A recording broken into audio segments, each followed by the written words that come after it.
Cool. Aliens is on. Aliens! Yo, Hicks! Something big is in the air! Fucking cut of the movie is this. Hey guys, welcome to the Trash Picture Show. Today I'm going to do a review of my entire Kenner Aliens and Predator collection. Now, a bit of a history lesson. This is a figure line that, to all intents and purposes, shouldn't exist. Kenner had attempted to market this IP before in 1979/1980 with the original Alien movie. They released, I think, a 10-inch xenomorph from the movie Alien, and it was incredibly screen accurate, and it was the most grotesque, awesomest looking figure possible, and parents would not buy it. This thing was left languishing on shelves. I think because Kenner had gotten greedy and kind of had seen dollar signs with Star Wars, they automatically assumed that, well, it's sci-fi, so we can market it towards kids. But not realizing how gory and how kind of non-PC this horror sci-fi movie was. Again, this is before the late 80s and early 90s, where a lot of R-rated properties were getting into action figure and cartoon lines. So the Alien figure was an absolute disaster. It was a big lesson for Kenner to kind of not jump the gun with certain properties.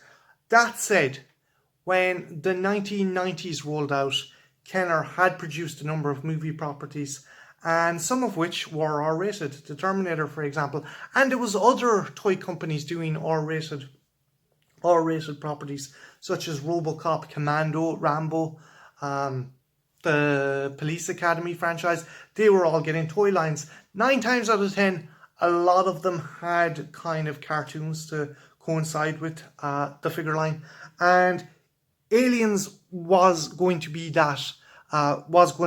Essentially, there was a cartoon series produced called Operation Aliens that was kind of a mishmash of G.I. Joe meets creepy crawlers. You had the team of Marines, which consisted of Ripley, Hicks, Apone, Drake, Bishop, and a character called Atax, that would be going to different planets and fighting different variations of the xenomorph. These included rhino aliens, bull aliens, mantis aliens, crab aliens, and it was essentially our G.I. Joe characters fighting a different monster every week. There was a pilot produced. It was never released, and I think it's been lost to the ages. You can see some stills from the opening credits, but before the movie was cut, these figures had gone into production. And not just these figures. Operation Aliens had things like lunchboxes, bubble baths, and board games produced. The thing that killed the animated series was Alien 3. The Kenner didn't have the confidence of aligning an animated show that was now tied to a movie where our heroine character dies, and essentially a very dour kind of ending to the character. So they weren't sure that making or going ahead with the actual, I don't know what the animation company was, but again, as a result of Alien 3, the animation was cancelled, but they had gone into production with the figures, and they said, fuck it, we'll give it a go. We had success with the Terminator. Let's see what we can do with this. So there was 3 waves. Wave 1 consisted of the main characters from the series, Ripley, Hicks, Bishop, Apone, Drake, and a character called Atax, which I'll show you in a moment.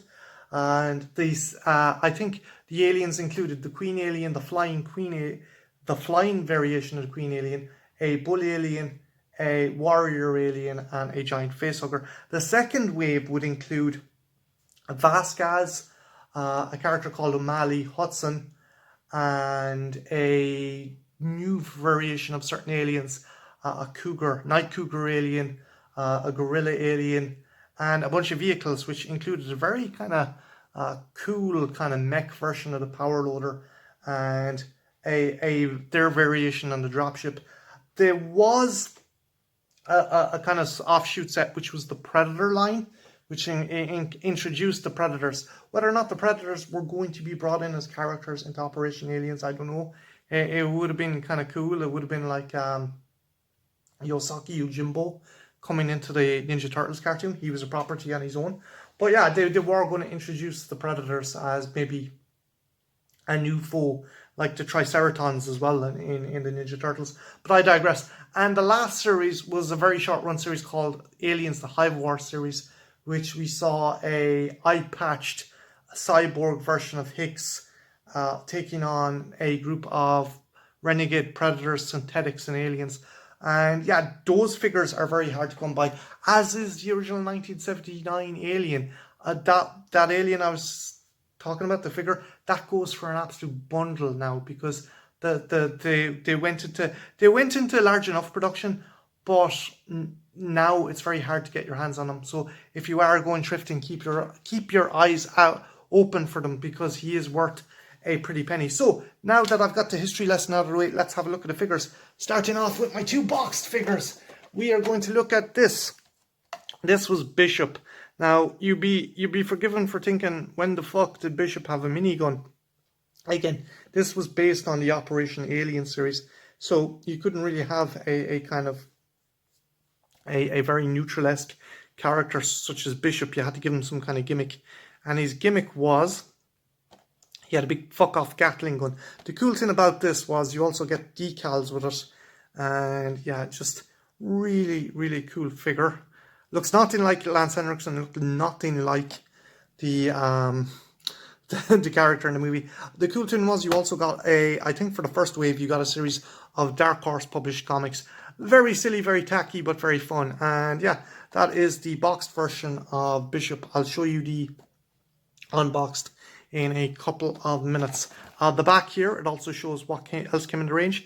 The vehicles included the Power Loader, the Evac Fighter, and the Stinner XT-37 vehicle. Yeah, Kenner had a thing for movie licensed vehicles that they always had to have a snare and a rocket launcher. The same was with the Bush Level Tracker for Jurassic Park. It had a snare and a big fuck-off rocket launcher, so they kind of kept the formula. And here is the Marines you could get. Lieutenant Ripley, Corporal Hicks, Sergeant Tapone, Drake, Bishop, and Atax.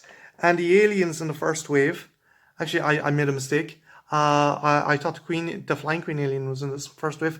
But no, it was the Queen alien, the Gorilla alien, the Scorpion alien, and the Bull alien. Now, look at this for gold. Sheer fucking gold.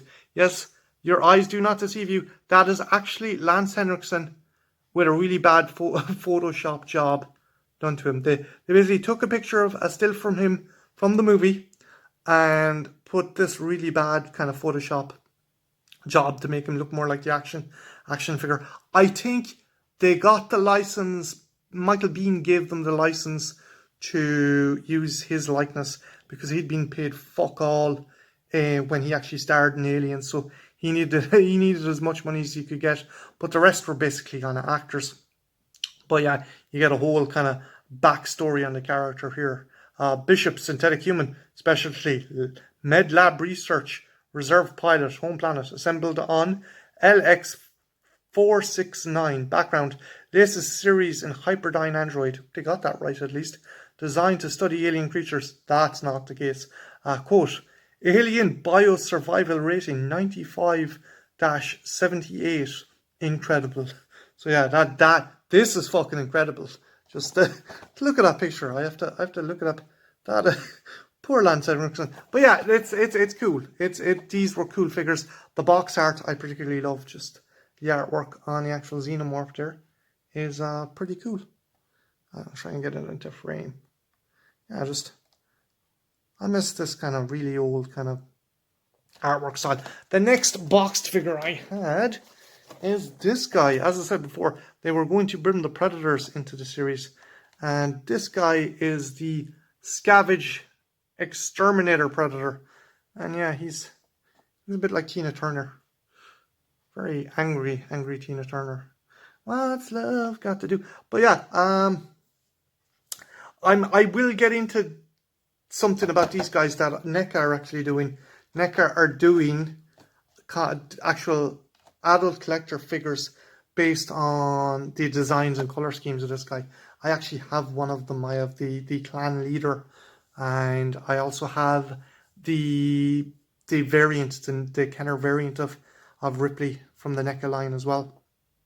But yeah, basically he comes with like a rocket launcher and a helmet, a staff. It's a really cool figure. Let's have a look at the back. Shows all the Predators you can get. Predator clan leader, Lava Planet Predator. I have that guy. I'll be showing it to you in a minute. Scavenge Exterminator. That's the guy I have. Different color scheme. Let's zoom in. Laser Shot Predator. The Blade Fighter. And Spike Tail. We also have these guys here. This is the Kin Alien. The Wild Boar Alien. Killer Crab Alien. I have that guy. Night Cougar Alien. Mantis Alien. The Rhino Alien.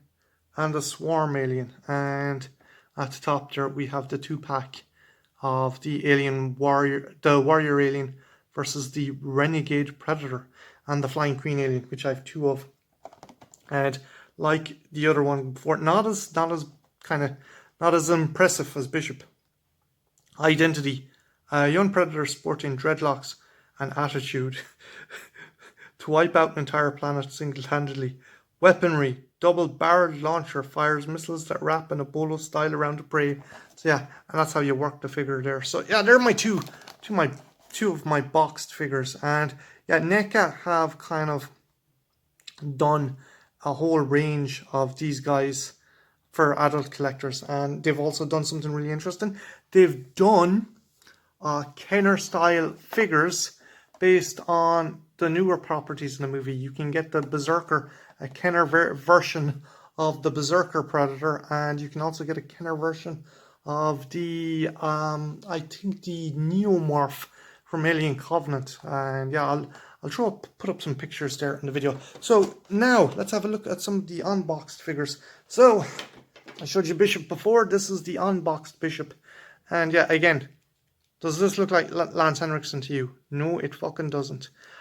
They were trying to get the whole movie kind of gimmick where you could actually pull off his arm, which didn't happen in the movie. His fucking torso was bisected.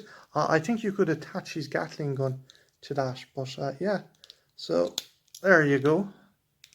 That is him there. Again, real kind of fun figure as well. There's a nice bit of detail. Again, this is nowhere screen accurate. There is some characters that are screen accurate, but nobody can tell me that this. If you showed this figure to someone and asked, "Hey, would you think this is Lance Henriksen?" They would be like, "What the fuck? This is not Lance Henriksen." But yeah, again, really cool figure. I like the design, and it's definitely a byproduct of the 90s. So yeah, I will move on to the next figure, ATAX. Now, yeah, this character had a very strange gimmick. I'll try and get the camera to zoom in. Damn it, ATAX. See, damn you. And we'll try it with this. Hopefully he won't be. There we go. No. So yeah, that's ATAX there. His gimmick was essentially he had power armor that let him dress up as an alien. Now, is this not the most 90s looking motherfucker you have ever seen? I don't know about you guys, but I actually think he looks kind of like Biff Tannen. I don't know. What do you think? But yeah, he basically had an armor that let him, quote unquote, infiltrate the hive, and like he has like kind of chitin kind of body armor as well to mix in with it. And then again, like Bishop, the most 90s fucking character you can ever see. So next human, I'm leaving the most accurate looking to last. This guy here, this is Apone. And Apone's thing was he lamped a grenade at the alien. And again, very 90s kind of colouring. No bugs. Again, I like these figures. Nowhere near screen accurate. bar maybe the headset they're wearing. But yeah, this is a character. This is a character that's like, you would not wear this going into combat. I wear this going to a fucking beach party or something, but you wouldn't wear this going to hunting aliens.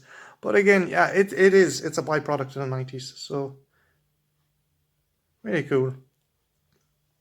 And lastly, probably the most screen accurate of the Marines is Hicks. And again, not a perfect match. His weapon certainly isn't, but they did do a fairly cool job trying to emulate the armor. Looks nothing like Michael Biehn, but still a cool figure. Just really nice detailing. He does come with this as well, which is a bazooka, which he does not use in the movie. And it says hardcore. And yeah, it is one of the spring-loaded toys for kids for kids with pussies. And I will get that later on, but yeah, that is his rocket launcher that came with Hicks. And you could just fit it on like that. Next figure we have is this guy. This is the Lava Planet Predator. And again, definitely creative license. This Predator is apparently on a volcanic planet, and his camouflage, he has to cloak, so he constantly looks like molten rock. Cool thing is he can take off his mask. Really nice kind of sculpting on the head. And the sad thing is the shoulder cannon on this guy is probably, the layout of it is actually probably more correct than most NECA figures. Just the way it folds up and folds down and stuff. And again, I'll try and shoot it. I'll have to go looking for that later as well. But yeah, no, really cool figure. Silly as fuck. But if you were a kid in the 90s and you saw this guy, you'd be like, wow, that kicks ass.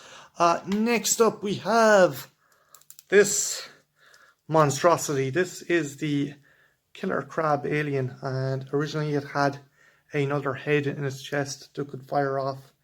But yeah, I wondered with some of the hosts. Now, there is a rumor that the writer Eric the Red had done a script for Alien 3 that made its way into the hands of Kenner. And in his script, the aliens take over an agricultural biodome. And they end up infecting things like cattle and goats, sheep and chickens, and also insects. And I'm like, how the fuck does a facehugger facehug a crab? I don't know. Apparently Eric the Red script kind of had a whole fucking plitter of xenomorph variants that would have been a fanboy's dream, but I don't know. I don't know what I want to watch a movie with a fucking crab alien. I don't know. But yeah, again, nice colouring, nice use of the red, and yeah, just really cool figure. I'm gonna show you two doubles I have, and this is my original, and this was given to me by a friend. These are the Flying Queen aliens, and yeah, basically the old gimmick, like with the pterodactyls in Jurassic Park figures. You just press the button on their back, and the wings flap, and really cool.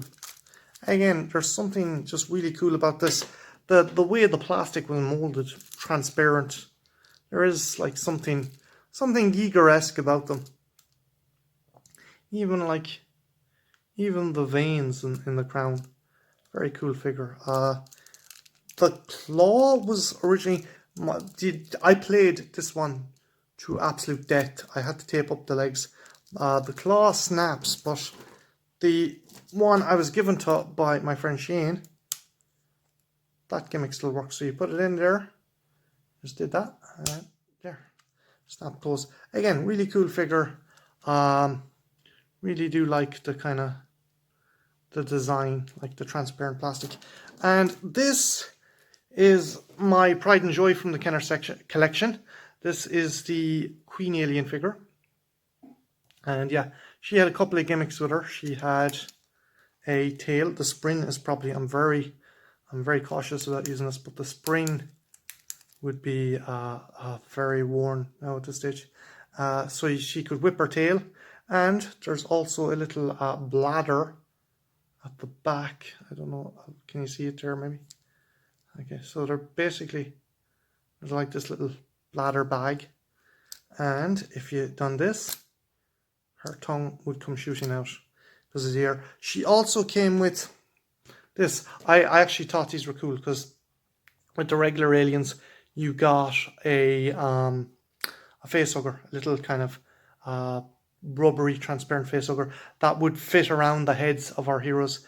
This is pretty cool. This is a kind of fetal alien queen. And what I used to do was I used to make the hands into a certain kind of bowl and just let them hold her like that. So so she could mind her offspring. So yeah, that was the original Kenner line of figures, and they were very successful. And while we didn't get an animated show, we got 3 lots of these figures. I think in the packaging was a bit different in Europe than it was in the States. We kind of got this bubble packaging, whereas in the States I think it was more boxy. And I think in the United States they also got the double packs, the kind of battle packs. And yeah, it was fairly successful. So while they didn't have a cartoon series or even kind of a tie-in merchandising line, it was a successful series. So in 1997, they gave it one more go with Alien Resurrection. And this is the only Alien Resurrection figure I have. And it is the newborn. And you know what? It's an actual awesome design. The figures for this, while this is actually fairly screen accurate, the human figures would have been maybe up to here for the Resurrection line. But yeah, if I'm not mistaken, there was Ripley, Call, the newborn, a blue aqua warrior alien, battle damaged alien, and regular warrior alien. And this guy came with a facehugger. Again, really nice sculpting on these guys, and they were more statues than anything. I remember picking this guy up in a department store called Quinsworth back in, I think, 2000, maybe 1999, and yeah, I really like these figures. The movie had lots of problems, but the figure line in the video game was pretty cool. So yeah, that is my collection of Kenner figures. And as I said before, they do have a legacy. The fact is, NECA are producing adult collector variants of these figures. And you know why? Because the people that had these back in the day, like myself, are now adults, and you still get a shot of nostalgia when you see the likes of maybe, yeah, there's an Apone, there's a Kenner version of Apone now done, like with that color scheme and everything, and again, it's pretty cool. Like, so yeah, as I said, NECA are doing adult collector versions, but they're also doing throwbacks to these with creatures and characters that are more kind of recent. So yeah, did you guys back in the day own any of these figures? If you did, tell me which ones in the comments below. And yeah, have a good one. Take care. Bye now.